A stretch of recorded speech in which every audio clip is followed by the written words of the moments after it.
Allu Arjun Pushpa 3 cinema అవసరం అంటారా అంటూ సెన్సేషనల్ కామెంట్స్ చేశారట నమ్రత శిరోద్కర్. ప్రస్తుతానికి వీటికి సంబంధించిన విషయాలైతే సోషల్ మీడియా వేదికగా వైరల్ అవుతున్నట్లుగా సమాచారం. పుష్ప 2 మరి రీసెంట్గా రిలీజ్ అయిన విషయం మనందరికీ తెలిసిందే. ఆ సినిమా విషయంలో ఎంత మంచి రెస్పాండ్ వచ్చిందో సోషల్ మీడియా వేదిక నుంచి, అలాగే సెలబ్రిటీల నుంచి, హీరోల నుంచి, ఎంతోమంది నుంచి మంచి రెస్పాండ్ అయితే వచ్చేసింది పుష్ప 2 సినిమా విషయంలో. కానీ అల్లు అర్జున్ చేసిన పనికి మరి ఇప్పుడు ఒక కుటుంబం అనవసరంగా బలైపోయింది. ఆ యొక్క ఎంత మంచి పేరైతే వచ్చిందో దానికి తగ్గిన ప్రతిఫలం రాకుండా చాలా చెడ్డ పేరులాగా తీసుకొచ్చారు అల్లు అర్జున్. రాకున్నా బాగుండేది, అభిమానులతో కూర్చొని సినిమా చూడాలి అని అనుకోకున్నా బాగుండేది.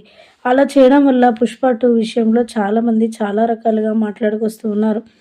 ఈ నేపథ్యంలో నమ్రత శిరోద్కర్ కూడా మాట్లాడుకొస్తూ పుష్ప 1 తీసినప్పుడు ఎలాంటి డిస్టర్బెన్స్ లేదు, చాలా సమయానికి తగ్గట్టుగా సినిమా తీశారు, రిలీజ్ చేశారు, చూసాం, సంతోషించాం. కానీ పుష్ప 2 విషయంలో కూడా అలానే జరిగింది. కానీ ఇలా మరి చివరికి ఇలాంటి విషాద సంఘటనకు జరగడం అందరినీ కూడా బాధ పెడుతుందనే చెప్పాలి.